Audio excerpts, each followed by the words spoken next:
I did choose pharmacy pretty young. Our local pharmacist had offered to take me in and do a day of shadowing and kind of seeing what it was like, because I knew I wanted to be in healthcare. It was something that I didn't know I was going to love so much. After even the first week there, I pretty well knew what I wanted to do, and I knew I wanted to be in pharmacy. It's given me a real, I want to say sense of purpose. That sounds so corny, but sense of purpose for sure. A reason to want to progress my career and not just stay in the same spot and stay stagnant and keep doing the same thing every day.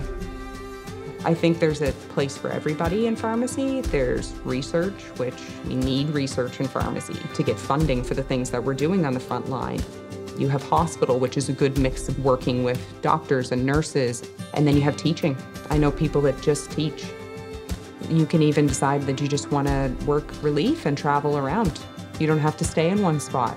You have every kind of link in the chain, and I think that's amazing. Seeing the progress that's been made is a huge point of pride. And we've made leaps and bounds over when I graduated for being recognized for the things that we can do, but there's still a long way to go. Knowing that it's progressing so much and that we're making that impact makes you want to do more, makes you know why you're there.